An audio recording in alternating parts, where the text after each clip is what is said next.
Fala galerinha, vamos entrando. Sejam todos e todas bem-vindos a essa nossa live, que começou timidamente com a proposta de hoje de vocês chegarem aqui pra gente conversar sobre o tema de filhos, a beleza dos filhos no casamento, né?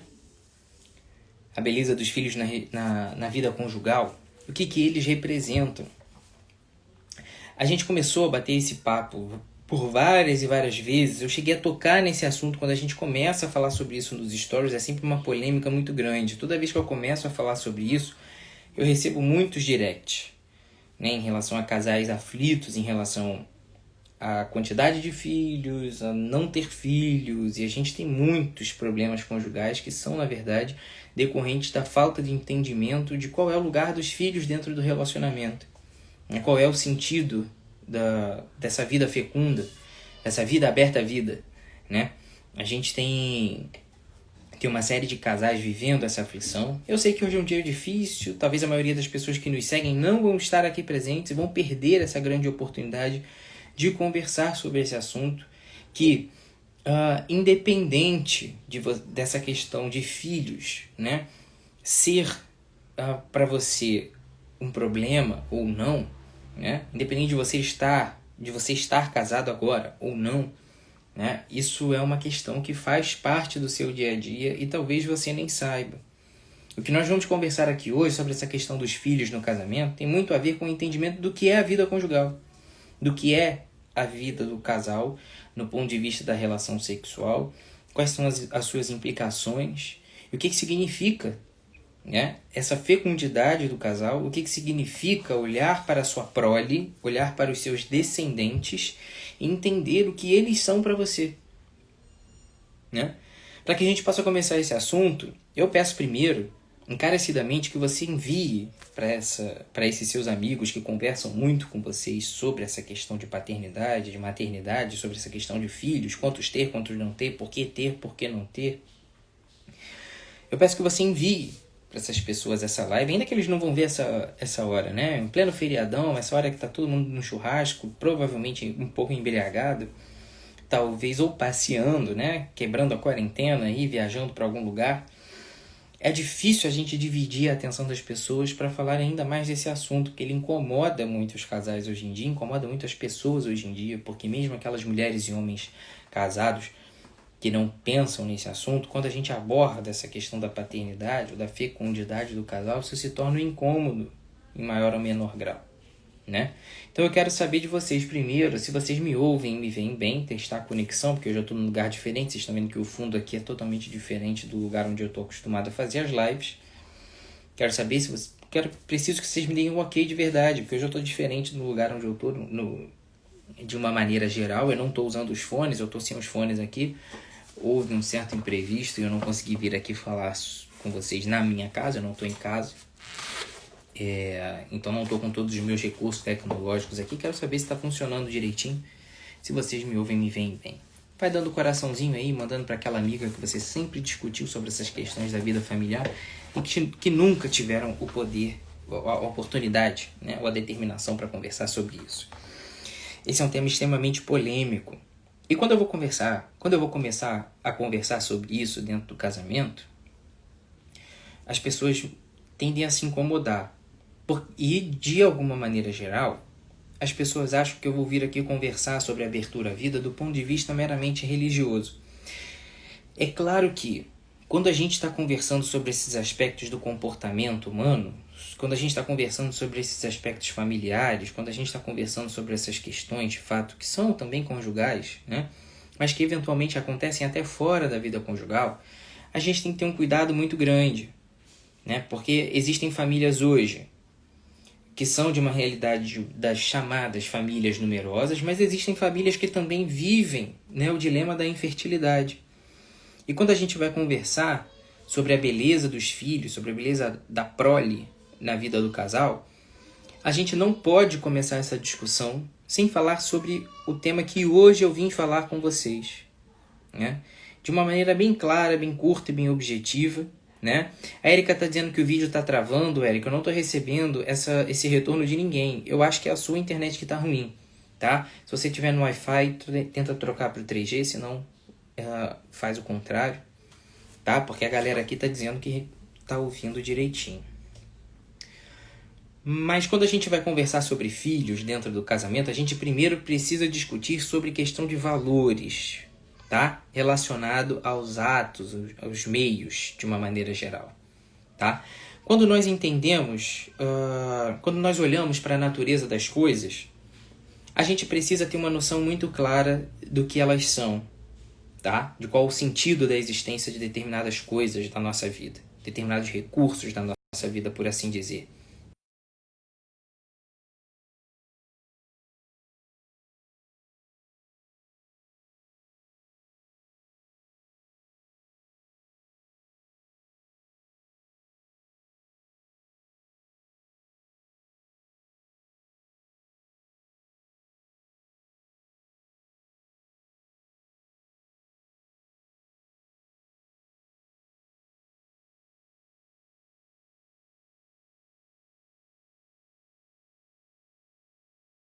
Tá? Uma finalidade que extrapola o próprio significado mais imediato daquilo que nós estamos usando. Isso parece totalmente abstrato. É muito difícil de entender se a gente fica no campo teórico da coisa, né? O que é uma finalidade instrumental ou uma finalidade que alguns autores chamam de superabundante, daquilo que é, do que extrapola o sentido imediato da coisa. Vocês estão me ouvindo bem? Não cortou em nenhum momento? Tá tudo direitinho? Eu vou trocar pro 3G, que agora um monte de gente falou que... Tá, agora eu voltei no 4G. O Wi-Fi daqui do lugar onde eu tô não é bom. Tá, vocês estão me ouvindo direitinho agora? Me vendo direitinho? Tudo bem? Mudei a fonte da internet. Tá, estão me ouvindo agora? Beleza, eu vou ficar nessa internet aqui que me parece mais estável. Tá? Então, beleza. Vamos retomar aqui. Então, quando a gente vai usar de um determinado recurso, quando a gente vai pensar em uma coisa, assim propriamente, vamos definir como uma coisa geral, né? Algo mais geral. Quando a gente vai pensar em uma determinada coisa que a gente vai usar, a gente pode entendê-la como possuidora de uma finalidade instrumental, por assim dizer, e uma finalidade que alguns autores chamam de superabundante. Tá? Uma finalidade que extrapola o sentido mais óbvio e mais imediato daquilo que a gente está usando. Trazendo para o campo da prática, né? O campo mais prático, para que a gente possa entender melhor sobre o que nós estamos falando. Quando nós falamos, por exemplo, de uma faca, né? O significado da faca está totalmente condicionado à sua função, imediatamente à sua função, que é a função de cortar. Então, a faca é aquilo que ela serve para fazer. Consegue entender comigo, mais ou menos, esse sentido?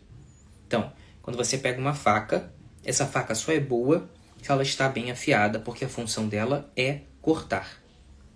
O que significa que a faca só faz sentido, existe de fato para você como algo útil, se ela corta bem, se ela cumpre a sua função, eminentemente de cortar. Tá? Sem relativismo barato, porque eu posso usar a faca para passar manteiga no pão, mas não é essa a função da faca. A função de passar manteiga na faca a manteiga no pão é da espátula, tá? Você usa a faca, você extrapola, não inventa, porque é desse relativismo barato que tudo perde o seu sentido e que a gente não chega a conclusão nenhuma. Então estamos falando da faca, a faca serve para cortar. Tá? A Jéssica está perguntando qual é o tema de hoje. O tema de hoje é filhos dentro do casamento. E nós estamos falando agora de facas, tá, Jéssica? Mas segue meu raciocínio que você vai entender onde eu quero chegar. Então, a faca tem o seu sentido pelo seu próprio fim, que é cortar, tá? Agora, quando nós estamos falando, por exemplo, de conhecimento, o conhecimento, ele não tem o seu valor totalmente pelo seu fim. O conhecimento tem um valor em si mesmo, apesar do conhecimento te dar algumas finalidades. O conhecimento te permite cozinhar, é um aspecto prático. O conhecimento te permite montar um automóvel, por assim dizer, isso é um aspecto prático. Mas entender sobre a vida e sobre a natureza que te cerca, né, é algo que tem valor em si. Um homem culto, uma mulher culta, é algo que é de valor em si. Vocês conseguem perceber essa diferença, né? Existem coisas que nos valem porque são úteis para um determinado fim, e existem outras coisas que são úteis em si mesmas, tá? Então, quando nós conseguimos reunir aquelas coisas que nos servem para uma finalidade e que têm valor em si mesma, essa finalidade da coisa passa a ser o seu sentido superabundante, a sua finalidade superabundante. Então, quando nós falamos de conhecimento, quando nós falamos de amor, por exemplo, o amor te serve para perdoar, o amor te serve para reunir, o amor te serve para abraçar, mas o amor por si só já é uma preciosidade, né? Quando nós olhamos para a vida conjugal, quando nós olhamos para a vida sexual do casal, mais especificamente dentro da vida conjugal, nós estamos lidando com uma questão que é desse valor superabundante. Porque quando nós olhamos para o sexo do casal, né, a atividade sexual do casal, nós já percorremos todo um caminho, né?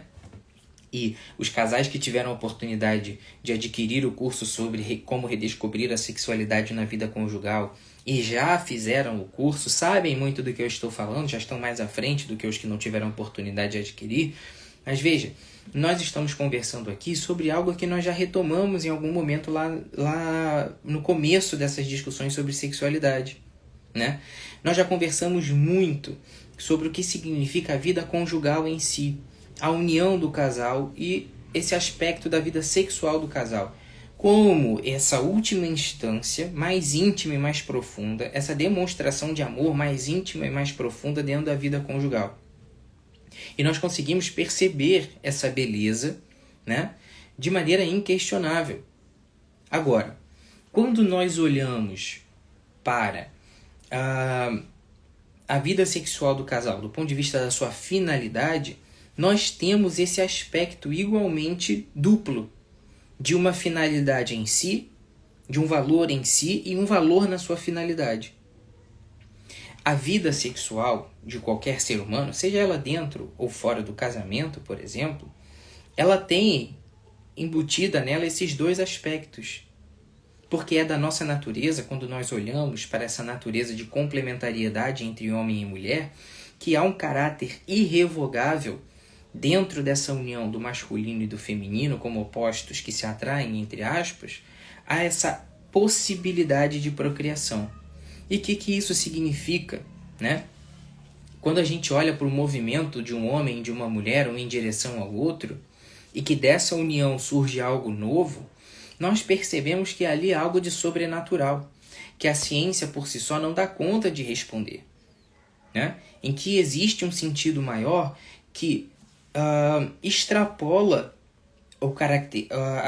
o aspecto, o âmbito científico e ocupa o âmbito também espiritual, o sobrenatural, aquilo que não é de fato trivial ou corriqueiro, né?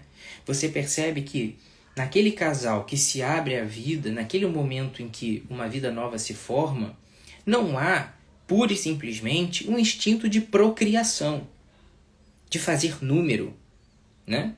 Olhem para a vida dos casais, das famílias que vocês conhecem, famílias que têm, sei lá, seus 3, 4 filhos, né? Talvez alguns de vocês já tenham vivido uma realidade dessa próxima de vocês, e percebam, se você tem 3, 4 filhos e um deles morre de uma maneira trágica e inesperada, ou ainda que de uma maneira esperada e previsível, o sofrimento imposto àquela família é muito grande. E o alívio desse sofrimento não vem por entender que eu tenho outros 3 filhos para cuidar, então tranquilo, menos um, mas ficam 3. Esse é um pensamento totalmente descabido dentro dessa realidade da vida familiar, porque cada um dos filhos é dotado de todo o seu valor, de toda a sua importância em si mesmo, porque ali há a plenitude daquele amor manifesto num outro ser de maneira única e irrepetível. E isso não se explica por meios biológicos. Porque se nós tivéssemos um comportamento pura e simplesmente selvagem, igual ao dos animais, que procriam, né? Que usam da sua sexualidade, do seu momento de cio, né? Das mulheres, das fêmeas, perdão, para se reproduzir e se perpetuar, Se fosse assim, nós não ligaríamos para uma outra perda que se tem ao longo da nossa família. Os abortos não seriam tão custosos para um pai e para uma mãe, visto que, eu posso ter outros, né? Mas nós estamos lidando com algo dentro dessa nossa esfera da humanidade. Nós estamos lidando com coisas que têm um valor superior, que não são pura e simplesmente números. Então, muitas vezes, né, hoje em dia, quando nós estamos lidando com temas sobre sexualidade, sobre filhos, sobre procriação, nós temos pessoas que defendem essa visão empobrecida de que, no fundo, a vida sexual do casal é uma reprodução de um instinto selvagem dos animais e uma necessidade primordial do ser humano de saciar uma vontade de se realizar. E aí, quando a gente começa a se comparar dessa forma, inferiorizando a nossa condição de humanidade, inferiorizando a nossa condição de intelecto, nós estamos empobrecendo a nossa própria realidade da vida conjugal. Existem necessidades mínimas que se comparam às necessidades animais, com certeza, mas naquilo que não envolve o nosso intelecto, mas meramente um cumprimento de uma necessidade, né? A satisfação de uma necessidade, algo que surge e que exige que seja satisfeito. Vocês conseguem pensar em algo assim que nos aproxima dos animais e que nos faz ter uma postura bem semelhante a eles? Existe, de fato. Nós somos como animais racionais, né? Como dizemos tantas vezes, em alguns aspectos, claramente, não em todos, graças a Deus, né? Não pela força da expressão, mas pela explicação que, de fato, que essa expressão carrega, graças a Deus. Nós vamos entender isso um pouquinho mais à frente aqui nessa live, né? Quando nós falamos de alguns instintos primordiais da humanidade, do ser humano, de fato, nós estamos falando de coisas que não passam pelo filtro ou pelo trabalho do nosso intelecto para serem realizadas. Que é um exemplo prático, a tua sede. Quando você está com sede, você meramente cumpre a função de beber água, né? Para matar a sua fome, você meramente ganha o seu salário, compra algo no mercado e paga pelo pão que você come. O fim daquele ato, daquele meio, está em si próprio, né? Está em algo terceiro que você conquistou com aquele ato, e não em si próprio. Entende? Então, o salário te permite comprar algo, a sede te leva a beber algo, e aquilo se encerra em si mesmo. Não há uma resposta de valor em tudo aquilo que você faz. Você faz, em outras palavras, por aquilo que você tem que fazer. Você está saciando uma necessidade imediata sua que não passa por um intelecto, né, propriamente. Quando você bebe um copo d'água, você não se preocupa, né, dentro de um ambiente normal, né? Poxa, da onde será que essa água foi tirada? Qual é o sentido dessa água na minha vida? O que representa a água na minha garganta? Né? O quanto dessa água vai ser absorvido, o quanto dessa água vai ser desprezada na natureza, então vamos dar valor a essa água. Existe até um ou outro maluco que dá valor a isso, e por isso vive uma realidade animal romantizada, né? Que superestima essas questões na vida, que quer enterrar a menstruação, e aí começa a viver aquela maluquice, né, totalmente Raul Seixas da vida.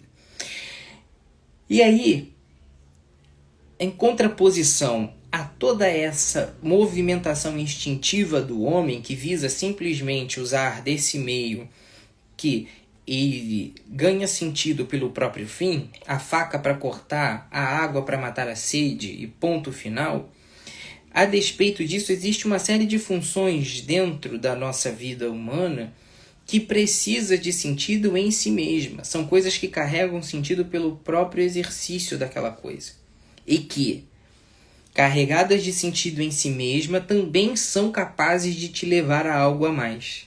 Nós estamos falando no campo dessas coisas, né? Dentro desse universo de coisas, nós estamos falando da vida sexual do casal. Nós estamos falando de uma necessidade que foi originalmente criada dentro de um plano divino e sobrenatural em que nós nos tornamos co-criadores da humanidade. Se você, homem, ou você, mulher, mistura o barro e sopra dentro dele, você não consegue trazer vida, né? Você não consegue, de duas matérias não vivas, gerar algo por si só. Então você mistura água com barro, sopra, faz uma cerimônia xamã em volta daquilo ali, você não gera vida de jeito nenhum. Você pode querer de qualquer forma, mas você não vai conseguir. Por que que você não vai conseguir?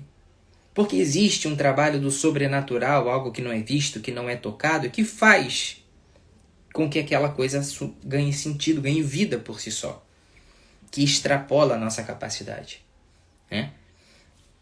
Então, dentro dessa realidade da vida conjugal, é ali onde homem e mulher se unem e duas matérias não vivas propriamente, não autônomas propriamente se unem, e nesse mistério dessa união, desses dois que se tornam uma só carne, que uma nova vida é gerada, em que tudo se faz novo. Você, marido, é de um jeito, você, esposa, é de outro, e quando duas coisas de vocês se misturam, não vivas propriamente, que se você pega um espermatozoide no laboratório e joga ele no meio de cultura, se você pega um óvulo sozinho e joga no meio de cultura, eles não fundem, eles não fazem uma vida isoladamente. Mas se no mistério do ventre materno essas duas coisas se unem, dali surge uma nova coisa. E mais, se aquele mesmo casal 3, 4, 5 vezes se une de maneira repetida no ato sexual, vidas diferentes se formarão a partir de um mesmo mecanismo, né? E veja, nós estamos conversando aqui sobre algo que é sobrenatural, que extrapola a capacidade humana, mas que passa pela realidade humana e se manifesta de uma maneira muito especial, de uma maneira única, né? E essa maneira única, ela é dada à relação sexual como um presente, como um algo a mais. Aqui, na vida sexual do casal, nós manifestamos, né, nós compreendemos uma dessas coisas na nossa vida que tem valor em si e um fim a mais. Essa capacidade de extrapolar, esse fim superabundante. Então percebam que um casal que vive a vida sexual está primeiramente se unindo, primeiramente fazendo uma só carne, primeiramente está plenificando, por assim dizer, né? Dando plenitude àquela união que foi manifestada no interesse, no encanto inicial entre dois amados, entre dois amantes, por assim dizer. Há um movimento inicial de interesse, uma confirmação desse interesse na forma de promessas de amor. E essas promessas de amor assumem um caráter de intimidade, né, e de profundidade tão grandes, a ponto de que naquela união em que os dois se fazem uma só carne fisicamente e espiritualmente, dali surge uma nova vida de maneira única e irrepetível. Então veja que há primeiro um movimento de dignidade e de beleza próprio da união sexual em si, mas que é indissociável do seu fim inevitável, que é a capacidade de gerar uma nova vida, dentro de um plano que é sobrenatural, que não é compreensível por mim ou por você. Veja que outros seres que não pensam, não raciocinam, não são capazes de articular ideias como nós, também têm vida. Mas que em nós acontece alguma coisa diferente, de que além de vida, nós recebemos um algo a mais, um diferencial, nós recebemos um sopro. Esse sopro vem naquele ventre materno de alguma forma, a esses casais que se abrem e que permitem que a vida habite de uma maneira nova, transformada de fato, dentro da vida conjugal. Então perceba que é da natureza da união humana ser capaz de procriar, mas não é a procriação que dá sentido à atividade humana do sexo. Visto que nós, enquanto amantes, dentro da vida conjugal, não estamos meramente reproduzindo uma atitude selvagem de perpetuação de espécie, mas há um reconhecimento de um movimento individual na direção de uma pessoa Os animais, a cada ciclo, eles podem se relacionar com novas fêmeas, sem qualquer peso na consciência. Porque eles simplesmente querem procriar. E os seus filhos também, em um determinado momento da vida, ganham um mundo. E eles estão sempre procriando, né? Independente, eles não têm medo de perder essas crias. Eles procriam mais porque eles sabem que eles vão perder essas crias. E que é fundamental para que a sua manada continue existindo, né? Esse nome varia de acordo com a espécie, mas essa manada precisa existir, eles precisam continuar esse movimento impulsivo de procriar. A nós, seres humanos, foi dado um sentido superior a essa união, que não é meramente um sustento da espécie, também é uma necessidade de procriação, mas que é mais do que isso, um movimento inicial de união, de uma manifestação mútua de entrega, né? De despir-se de si mesmo fisicamente e espiritualmente nesse movimento único, em que você abre a sua intimidade para o seu amado, você abre a sua intimidade para a sua amada. Ali existe um ambiente propício em que a vida acontece de uma maneira nova, a vida se renova de fato na ocasião dos filhos. Esse é o sentido natural das coisas. Esse é o comportamento natural dos seres humanos. Perceba que sempre foi assim. A nossa sociedade, a nossa civilização, ou a espécie humana de uma maneira geral, sempre encontrou na vida sexual do casal um ar de intimidade. E reconhece na sua prole essas peculiaridades. Os animais não procuram nos seus filhos aquelas características que se parecem com eles. Não há esse quê da individualidade. É uma necessidade coletiva. E por isso que todo mundo é de todo mundo e vence o mais forte. Né? Quando você olha para o seu filho e reconhece no seu filho um traço que te lembra, você percebe ali e reafirma nessa percepção esse vínculo afetivo, que é pessoa a pessoa. Essa manifestação tão bela dessa individualidade, desse reconhecimento no outro. Igualmente quando você vê, por exemplo, os traços, como eu vejo na minha filha, os traços de um olhar que me lembra da Camila, isso me reconforta de alguma forma. Não é pelo número, é pelo valor em si. Por compreender que daquela união existe algo que biologicamente resplandece o que espiritualmente aconteceu. Uma vontade de estar junto, que fez algo novo, maior, mais belo do que aquelas duas pessoas separadas. Aquele valor que superabunda na forma de filhos, mas que já é bonito por si só, pela própria união, pelo próprio compromisso que existe dentro de um casal. Há pouco tempo eu respondi uma caixinha, a última caixinha que eu respondi, né? Alguém me perguntou alguma coisa se o casamento só é válido quando acontece no religioso. E eu respondi, qual é a preocupação que você tem? É cumprir um preceito? É cumprir uma lei? Fazer uma formalidade diante da sociedade? Ou reconhecer o valor daquilo que você está fazendo? Quem reconhece o valor sobrenatural da união entre homem e mulher, desse vínculo afetivo que não é puro materialismo, mas é essa reprodução de algo superior, independente da sua religião, né? Independente da sua religião, você entender que esse movimento de amor, esse movimento de completude, ele não é próprio simplesmente dessa esfera biológica. Porque biologicamente, minha amiga, biologicamente, meu amigo, que nos assiste aqui, invariavelmente tem alguns homens aqui aparecendo, ter filho você pode ter com qualquer mulher.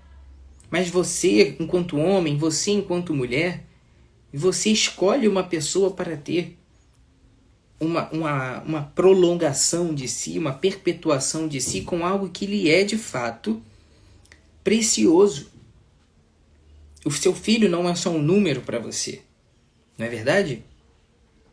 Então entenda que nós estamos aqui lidando com algo que extrapola os limites das consequências biológicas de um ato, mas que passa necessariamente por isso. É parte da natureza da relação sexual entre homem e mulher ser fértil. É da natureza dessa atitude.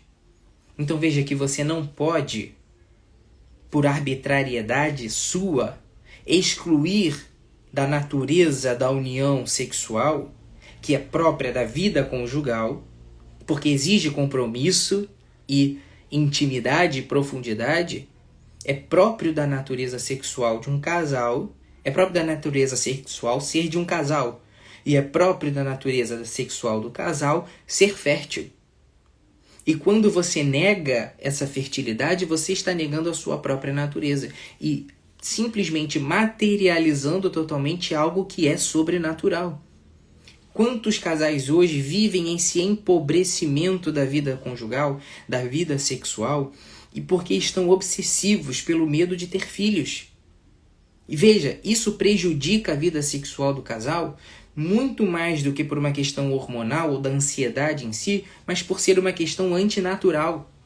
A vida sexual de um casal é naturalmente aberta às suas possibilidades. E o casal que não se abre às possibilidades vive uma relação de ressalvas, de medo, de ansiedade. Não se entregam na cama porque estão constantemente com o medo do depois. Como se eu não sei o que esperar do depois e eu não sei se essa pessoa do meu lado está disposta a contar comigo para tudo. Eu não sei se eu posso contar com essa pessoa para tudo. Ali a natureza do ato se desfaz. Ali essa perda da percepção do outro como aquele valor se desfaz. Porque o outro passa a ser meio para a realização de um prazer. Você empobrece a natureza do sexo a uma realidade selvagem, que é: eu só posso ter relação se aquilo me garantir que será apenas uma noite de prazer. Um momento de prazer. E é inevitável. Isso não é uma questão meramente moral. Isso é uma questão natural. Há toda uma potencialidade nessa nossa energia sexual que depende dessa abertura às possibilidades. Você não vai conseguir encontrar uma vida sexual totalmente plena enquanto você não encontrar diante de você um homem e uma mulher que esteja aberto à vida, no seu sentido mais pleno e mais profundo, que não é o cumprimento de um preceito. Eu canso de falar e de meter o pau aqui nessa política da família numerosa, que simplesmente usa o número de filhos que tem como um selo de qualidade. Como se eu sou verdadeiramente católico, eu sou verdadeiramente cristão porque eu tenho vários filhos, então eu fui de fato aberto à vida. Não. Se você tem filhos e uma família numerosa, porque está cumprindo uma via natural de que para transar tem que procriar, você ainda não entendeu também o que eu estou falando. Existe uma possibilidade de abertura à vida que deve ser exercitada para que a natureza do sexo se cumpra. Mas não existe uma obrigatoriedade de abertura à vida em cada relação sexual que se pratica. Então, é o contrário que não é verdadeiro. Existe um sentido maior nisso tudo, que é o entendimento das possibilidades daquela relação e a abertura às suas possibilidades, mas respeitando a natureza do ato. Por isso, essa mentalidade contraceptiva é tão nociva. Por isso, a mentalidade abortiva é tão nociva, porque elas desvirtuam o sexo do seu lugar. Elas separam o que é sexo do que é amar, o que é o meio e o fim daquele ato. E botam em conflito o próprio exercício do ato. Então a gente vê vários casais de um lado e de outro que não conseguem se realizar pelo mesmo motivo. Nós temos casais casados de longa data que perderam o fogo da vida conjugal, porque não conseguem dissociar o que é o caráter procriativo do que é o unitivo do sexo. A igreja, de uma maneira tão generosa e tão bela, conseguiu compreender esses dois aspectos da natureza sexual humana, né, da vida conjugal, e abriu a nós esse conhecimento, difundiu para nós esse conhecimento, mas que até hoje ainda é muito pouco compreendido. E muitos casais de longa data perdem esse fogo porque ou entendem que a vida sexual tem que procriar de fato, como uma questão numérica, né? Ou existe o extremo oposto daqueles casais que se fecham totalmente a essa possibilidade como uma coisa natural e se sentem extremamente seguros com isso, e que vivem relacionamentos superficiais e muito frágeis, porque são relacionamentos que não conseguem lidar com as consequências do próprio convívio, seja na vida sexual e seja na própria vida afetiva do casal, né? Nessa cumplicidade. Não conseguem lidar com questões financeiras, não conseguem lidar com outras questões conjugais, educação dos filhos, planejar o futuro, porque não são abertos às possibilidades igualmente.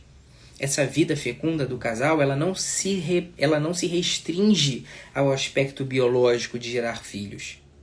Mas essa vida fecunda do casal, ela se amplia para essa dimensão espiritual de duas pessoas que vão crescendo juntas e se tornando uma só carne, inflando uma outra. Inflando, preenchendo de ar, preenchendo de sentido, preenchendo de vida, expandindo essa alma cujo objetivo é ganhar o céu. É ganhar a plenitude da vida humana, que é essa felicidade plena de se sentir totalmente entregue um ao outro. Quantas mulheres vivem essa ressalva e recorrem à vida contraceptiva hormonal, por exemplo, aos métodos artificiais, porque não encontram um homem com o qual vale a pena se unir, ou se lançam à vida totalmente inseguras nesse aspecto, se deixam conquistar por qualquer discurso mais atrativo, mais romantizado, e acabam se envolvendo em relacionamentos abusivos, em relacionamentos extremamente nocivos de fato, né? O verdadeiro relacionamento tóxico que se fala tanto hoje em dia, mas são incapazes de sair dessa lama afetiva, dessa lama espiritual, dessa lama familiar, porque não estão dispostas a encontrar pessoas com as quais elas corram perigo. Porque hoje o filho virou um perigo para a vida do casal.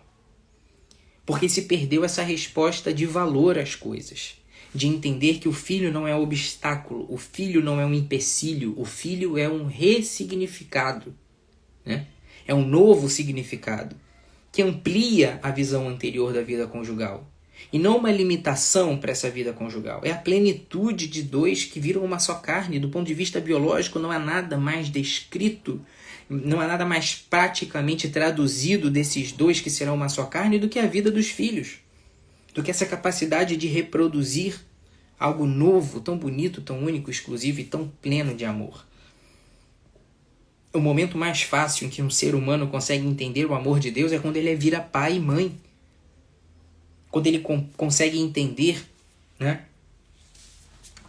Quando a gente consegue perceber um pouco da lógica do amor de Deus, que deixa a gente cair numa cilada, mas que se abre a perspectiva de misericórdia, nenhum outro indivíduo consegue chegar tão próximo da compreensão dessa dinâmica do amor de Deus do que o pai e uma mãe, que veem o seu filho fazer uma besteira, mas nem por isso lhe viram as costas. E esse sentido da vida conjugal não pode se perder. Esse entendimento de qual é o limite de uma vida conjugal, de quantos filhos nós devemos ter, do quanto é responsável, é prudente, é bom, é justo, de quantos filhos, qual é esse limite, essa decisão tem que vir do coração do casal. Essa abertura à vida tem que ser de uma decisão do coração do casal. E o que é esse coração? É esse entendimento dessa entrega, desse derramar-se, desse servir, que só encontra um limite no próprio amor. E o amor, de fato, consegue dar essa resposta, não na forma de um amor-ideia, mas na forma de um amor-serviço. Quando existe uma limitação, de fato, para que esse serviço aos filhos ocorra, esse doar-se aos filhos ocorra, aí, de fato, haverá uma limitação justa. É ali a resposta que os casais vão encontrar para saber quantos filhos devem ou não ter. Quando há um limite para o serviço, quando o amar aos filhos, o amar por se derramar e gerar mais vida dentro da família, ele é limitado pela própria capacidade que esses pais terão de amar aos seus filhos, aí está a resposta de um motivo justo para adiar a gestação.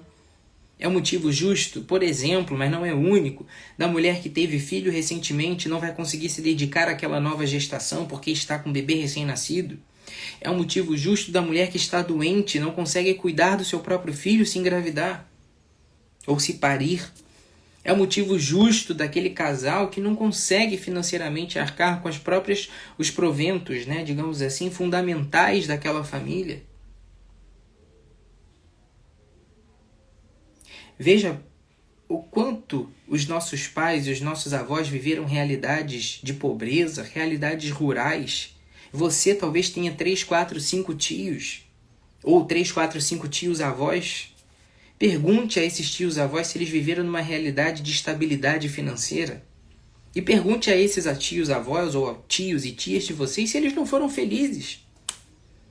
E como era mais fácil antigamente que esses laços familiares fossem reforçados, quanto mais os nossos tios e os nossos avós, os tio-avós, eles são mais unidos e mais próximos e conhecem muito mais um ao outro do que a realidade dos nossos irmãos e primos de hoje em dia, que vivem em ilhas afetivas, por assim dizer, ilhas familiares, porque não conseguem entender mais esse sentido nessa beleza do amor conjugal que transborda nos seus filhos. Essas pessoas de décadas atrás viveram verdadeiras dificuldades, né, financeiras, viveram verdadeiras dificuldades familiares e tinham sempre um sorriso no rosto para dar, tinham sempre um domingo em família com aquela mesa cheia de gente. Mal conseguiam dar conta das despesas no final do mês, mas não faltava comida em casa para sustentar aquelas pessoas. Quantos pais e mães dessa época, que você olha no retratozinho de família de décadas atrás, não tinham um rosto consumido pela vida, sem uma gota de botox e cheios de rugas, queimados de sol, de trabalhar do início até o final do dia, mas não havia uma expressão de derrota. Havia uma expressão de uma família realizada, daquele homem que se sentia mesmo viril, porque sustentava a sua família, daquela mulher que você olhava devota, porque olhava para os seus filhos e via homens e mulheres criados. Hoje em dia é tudo mais fácil, né? O salário melhorou, o planejamento familiar melhorou, porque a gente tem 1 ou 2 filhos no máximo, que mais do que isso é impossível criar. E qual é a realidade desses jovens criados com essa mentalidade hoje?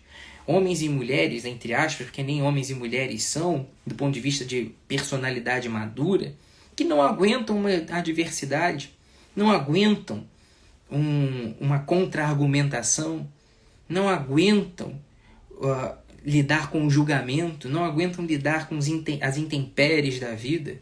Com qualquer dificuldade recuam, correm para o colo dos outros. Seres humanos de personalidade extremamente fraca porque perderam o sentido do valor das coisas. Na primeira dificuldade joga fora, troca, despreza. Tanto na relação com as coisas, quanto pior, na relação com as pessoas. Relacionamentos superficiais. Relacionamentos totalmente fracos e vulneráveis. E em tudo isso há, pouco a pouco, uma perda progressiva dessa dimensão, dessa beleza, que transcende, né, da fecundidade do casal, que vai muito além dessa questão biológica. Eu não sou capaz, um dos sentidos dessa live é esse, é responder de uma vez por todas essa pergunta das caixinhas de quando é lícito, quando não é lícito ter menos ou mais filhos.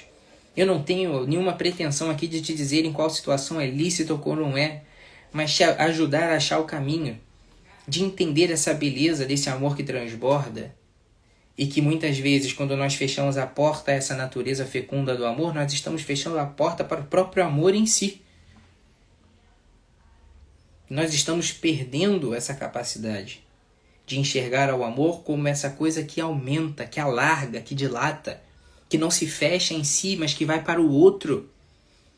Por isso que eu digo tantas vezes para essas mulheres que vivem anos casadas e não têm filhos, não porque não querem, né? Porque não podem, mas porque não querem, perdão. E aí eu provoco essas mulheres e esses casais que vêm aqui na minha página me perguntar, eu falo, olha, se você não tem filhos até agora, depois de tantos anos de casada, porque você não procurou ter, existe algo muito errado na maneira como você enxerga o amor dentro da tua vida conjugal. Essas relações que não extrapolam os limites do que é conveniente, do que é seguro, do que é fácil de manobrar, elas provavelmente não estão ultrapassando o limite do interesse, do ego, da vaidade, do orgulho ou das relações adolescentes e infantis. Você está provavelmente vivendo um relacionamento de 12, 13 anos de idade. É nesse campo do desconhecido, É nesse campo da dificuldade, é nesse campo do imprevisível que a vida humana adulta acontece. Do ir atrás das dificuldades, de consertar os erros que comete. Essa vida que não acontece no dia após dia, que está sempre friamente calculada, contornada ali, controlada por uma pílula anticoncepcional, é a negação da nossa própria natureza. Do que significa um relacionamento humano, que é ter com quem contar. Se você não convive com alguém com quem você pode contar, e você não consegue atrair para você... se você não consegue atrair para você pessoas que podem contar com você de fato, você não está construindo pontes entre as pessoas, não está construindo vínculos de fato, você está se apropriando das pessoas que estão à sua volta, e elas vão rodando e passando por você conforme a sua necessidade. Quem era útil hoje já não é mais amanhã, e você está vivendo uma vida extremamente superficial, às vezes dentro do próprio casamento, 10, 15 anos de casado vivendo de conveniências. Casais infelizes na cama porque não conseguem contar um com o outro. Por que tantos casais, quando se abrem aos métodos naturais, redescobrem um prazer sexual? Não é uma questão meramente biológica. Eu posso garantir a vocês que, na minha experiência do consultório, eu vejo todos os dias mulheres que largam o anticoncepcional e viram para mim e falam: doutor, eu não sabia como era bom. Porque desde os meus 13, 14, 15 anos, eu tomo pílula por medo de engravidar. Nem relação eu tinha, mas a minha mãe morria de medo por mim. Ou pior do que a mãe, o Estado, o governo, o teu médico tem medo de você. Porque muitos filhos hoje é sinal de pobreza, de ignorância, de ausência de esclarecimento. Quem decide o teu futuro hoje em dia é o governo, é o Estado, é a escola. Não há mais essa capacidade autônoma dos casais que se amam de tomar as rédeas da própria vida e se abrir às novas possibilidades e viver uma vida de dificuldades, de crescimento juntos. Tem que estar tudo perfeito.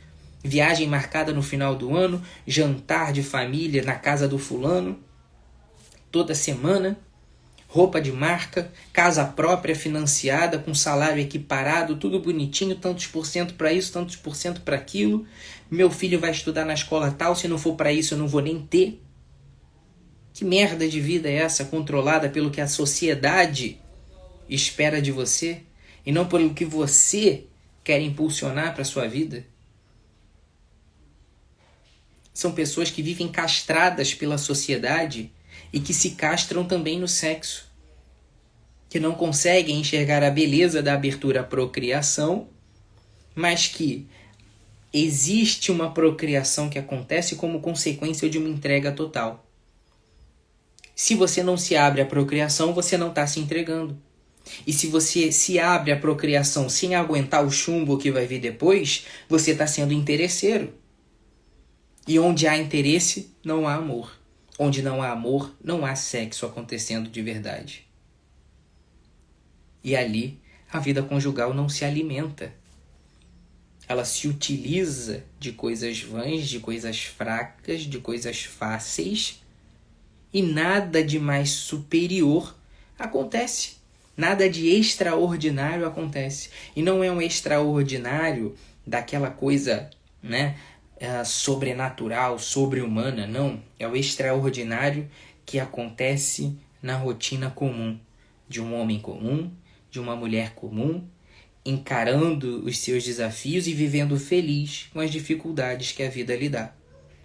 Eu digo a vocês, e termino essa live com essa pergunta honesta: quantos de vocês não podem de fato ter mais um filho? Eu não estou chamando vocês a ter mais um filho não, tá? Porque não sou eu que vou criar.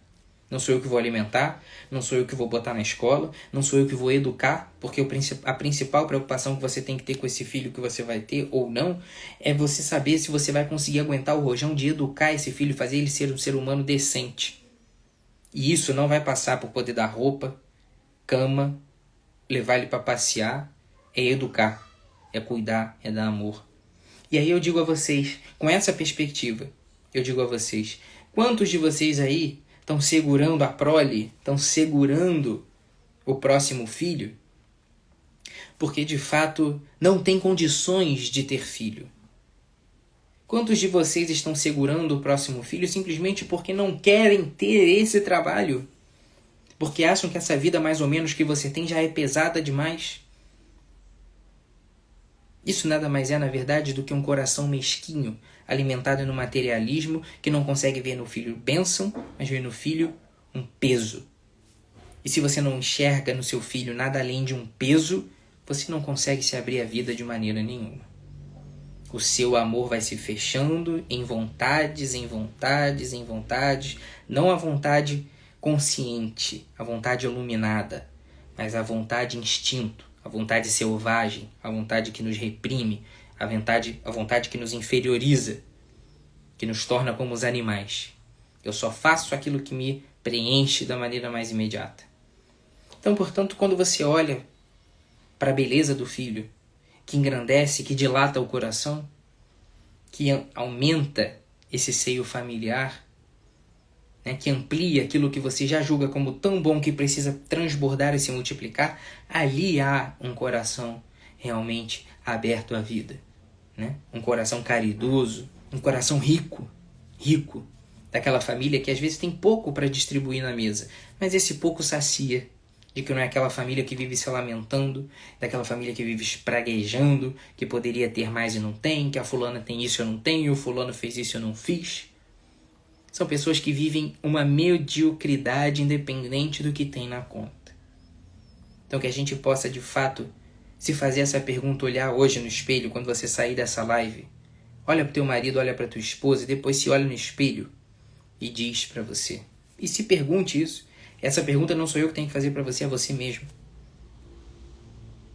O que representa um filho para mim? O que é a minha família para mim?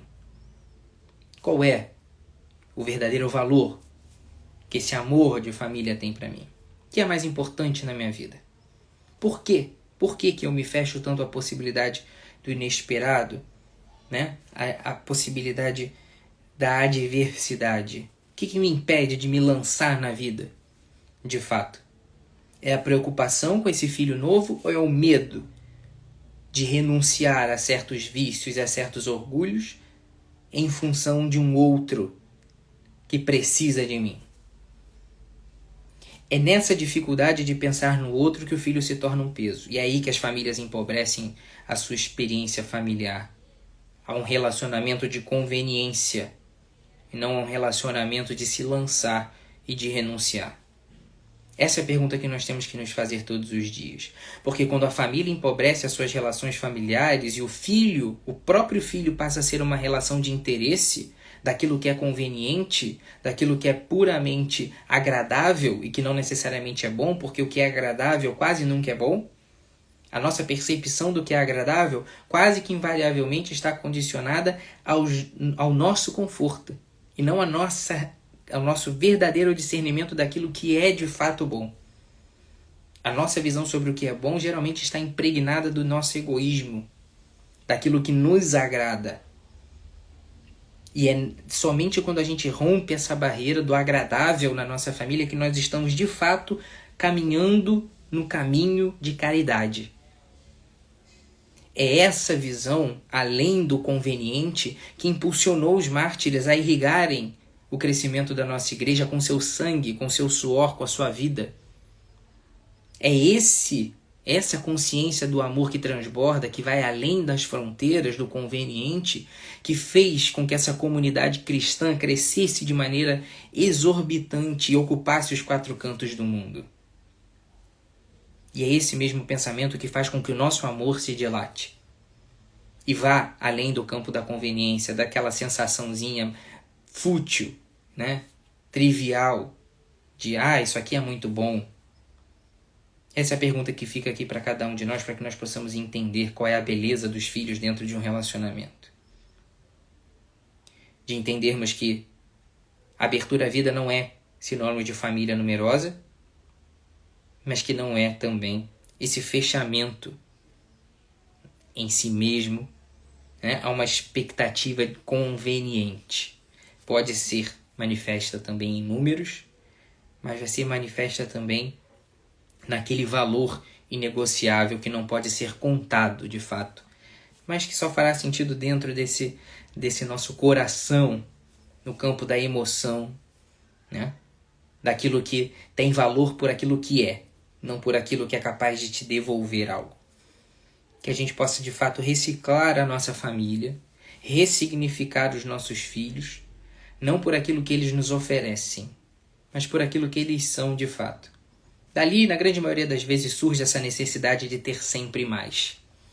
É uma pena que nós tenhamos uma vontade de ter sempre mais na conta, de ter sempre mais em experiências gastronômicas, de ter sempre mais em viagens, de ter sempre mais em cultura, mas não temos essa vontade de ter sempre mais em família, que é esse pleno sentido de felicidade, de realização do plano divino na nossa vida.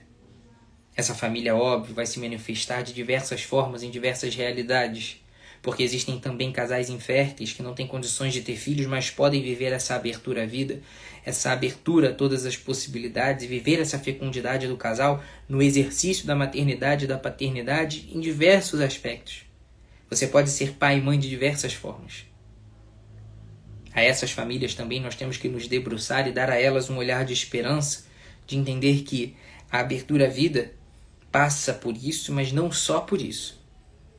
Há um amor de Deus que se procria no nosso ambiente familiar, não só na figura de um filho, na pessoa de um filho, que pode ser transferida a qualquer irmão que necessite de cuidado, qualquer irmão que necessite de apoio, de carinho, de educação, de afeto. Então que nós não nos fechemos nos nossos corações mesquinhos, mas que nós dilatemos esse coração para uma realidade verdadeiramente de amor, que se manifesta no servir, na renúncia e na cruz.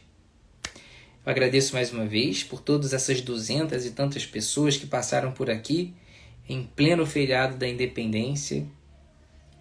E nada melhor do que falar de amor no dia da Independência, porque a independência é uma ilusão, né?